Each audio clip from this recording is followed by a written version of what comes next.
recording. Hi guys! Punta ka dito, nawawala yung darling ko. Punta na kami dito. Sa Popeyes daw muna yung aking anak. Si darling love ko ay, ayaw, yan. Si darling love ko ay, ako na siguro hawak. Di kami magkaintindihan Hindi kasi ng darling ko. So, mga anak namin, dito daw sa Popeyes, pipili. Kami ni darling sa Starbucks kasi di pa ako nagkakape. Yung darling ko din, gusto din daw magkape. So, yun guys. Wala masyadong tao dito. Ang ganda ng area nila ngayon. Ang area nila. Ayun na. Yung Starbucks. Ayun yung Burger King. And then, papasok kami ng Popeyes. See you later guys. Bye!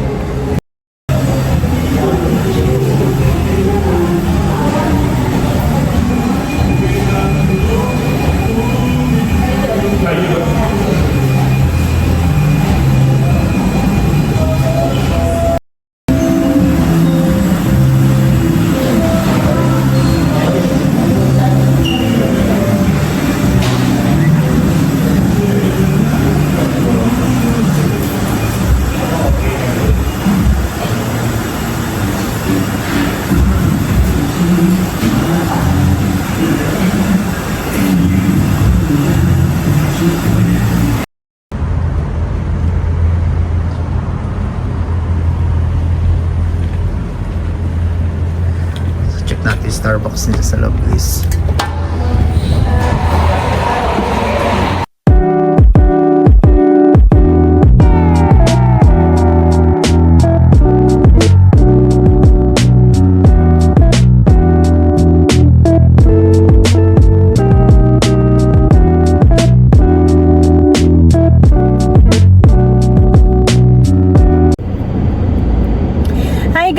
Katatapos lang namin mag-coffee. Ayun yung aking darling love nasa likod. Ako daw muna ang dito sa harapan at mag-guide kay Maysan namin dahil gusto daw niya sa likod, parang matutulog ata siya. So papunta na kami ng Auckland. Update namin kayo kung ano na yung next 3 hours drive daw from here sa Topu going to Auckland. So see you later guys. Bye!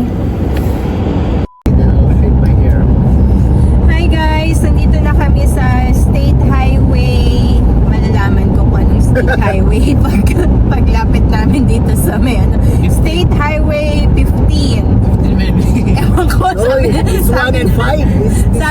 son ko is State Highway 15 daw. State Highway 1 lang ata. State Highway 1, ewan ko. That's 1 and 5. Tingnan mo talaga yung may son ko. Kung kailan naman, tsaka nagwa-wiper. Guys, kasi dami dala yung namin yung tawag dito, yung pang mount sa car, nakalimutan naming dalhin. Kaya kung mapapansin nyo, minsan magulo yung Gulo ko, nakakahilo. Ay, wala na daw. loko ko na may son ko. Magulo yung kuha namin na ayan. So, hindi ko maayos. Ewan ko, puro ulap yung nakikita nila yan. Dapat nakaganyan. Ayan. Hawak ko yan guys. Paano ko iinom ng kape? Hindi na ako nakainom na. Kaya pala nakipagpalit yung darling ko. Ayaw niya na daw dito sa unahan. Kasi kanina, panay ako, darling, shoot mo, shoot. Ganon. Or, sa likod, try mo itaas. so, guys, saglit lang ha. Babalikan ko kayo. Ayusin ko lang tong camera para hindi kayo mahilo. See you later. Okay guys, we're back. Naayos ko na din yung camera namin. So, niloloko ko ni Mark kanina habang inaayos ko na may maganda na daw view. I-record ko na daw. Kasi kanina, ganun yung sinasabi ko sa kanya. Pag may paparecord ako, na may nakikita kaming magandang view. Kaso lang, di naman niya na-record kasi nga, nauuli siya ng pagpindot. So, pagka-record niya, wala na-miss na namin yung magandang view. Kaya pala sabi niya, dito na ako maupo. Kasi nga ayaw niya daw magpipindot. Kasi daw sabi niya, naguguluhan daw siya. Pero sa tingin ko, matulog ka na darling. Sa tingin ko, gusto niyang matulog talaga. Tapos mag-Starbucks. Sabi niya, pagtapos ko daw siyang bilan ng Starbucks, patutulugin ko daw siya. So, yun guys, 3 hours daw ang biyahe namin. Sabi ni Maysan ko, mula dito hanggang Auckland. So nag-offer si Maysan na siya na daw ang magdadrive ulit kasi nakatulog siya ng konti. So pinagbigyan naman siya ng daddy niya kasi nga dati nakapag-drive na siya dito sa Auckland. So second time mo anak, no? Mag-drive. Ay, nilaloko ko na Maysan ko. So itong nasa sasakyan, nasa harapan naming sasakyan, ayan, kanina pa yan sinusundan ng aking Maysan kasi na-amaze siya dyan sa ano na yan, youth na yan dahil ano ba, sabi mo anak, meron bang ano yan, lumiipan pa yan. Mabilis daw, nag-overtake lang, mabilis na. Nahuli ka na. Huwag mo habulin kasi ano nga. 100 meters, tapos dalawa lang. Hello guys! Welcome back again to our YouTube channel. So kanina, binabash ko yung anak ko kasi sabi ko hindi marunong sa merging or yung sa signal. Ako pala yung mali guys kasi n-explain sa akin ng aking my darling na anong n-explain mo darling? Pwede pa ka-explain sa kanila kasi baka mali yung explanation ko. Hindi, pag may mahabang truck, lalo ng mga double trailer, sisignal siya ng pa-right, inaalaw ka niya na mag-pass by, Ayun. So, bibigyan ka nila. so parang kanina pala, nag-signal pa yun pala yung truck na para ano siya, una niya na, oo, parang pinapa-overtake niya na talaga yung aking Maysan kanina. Kaya, so yun lang guys, traffic dito sa harapan ay may roadworks. So iputulin ko na ulit kasi na-correct ko na yung mali ko. happy na siguro tong Maysan ko, pero happy naman siya parate. Kasi kanina niloloko ko siya. Baka sabihin, ba't parati happy yung anak mo? Narinig mo?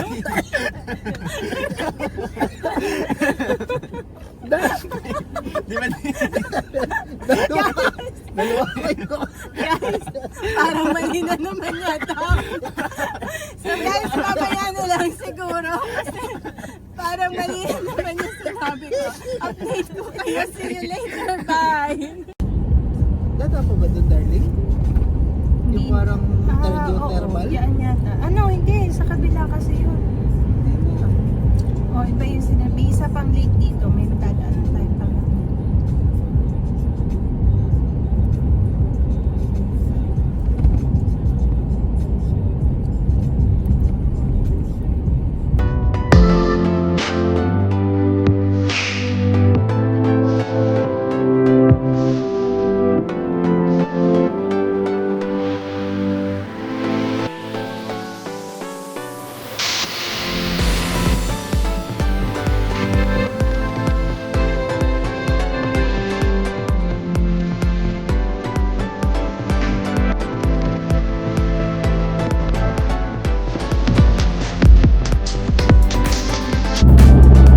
Hi guys! Update kung nasan na kami. Nandito na kami sa may motorway papuntang Auckland at parang sa may Hamilton na yata to banda.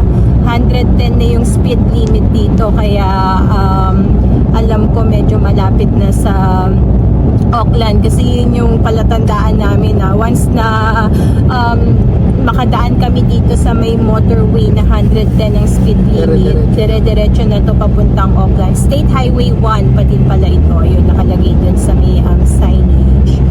So ayan guys, so mga ano daw, sabi ng darling ko 1 hour and 30 minutes pa daw ang aming biyahe papunta dun sa hotel na aming pag-stayan. So update namin kayo later, see you! So hi guys, nandito naman tayo sa isang BP station. So hindi na alam kung anong BP station to. So pero 30 minutes na lang, Auckland na kami, Manawa Bay. See you guys, bye. Time check. Para sa ba? Check natin. 308. Time check 3:08 ng hapon. So ayan, maghanap lang kami ng parking dito sa may Manawa Bay. Hindi na namin mapapakita yung loob kasi bawal ang video sa loob. So tara, ikot muna tayo sa labas. Ayan guys, so ito yung bagong mall, pinakamalaking outlet store dito sa Auckland. And guys, napag-park na kami. So, pupunta namin sa entrance niya. Maambod na. At yan silang tatlo naglalakad. So, tara, gala-gala muna kami.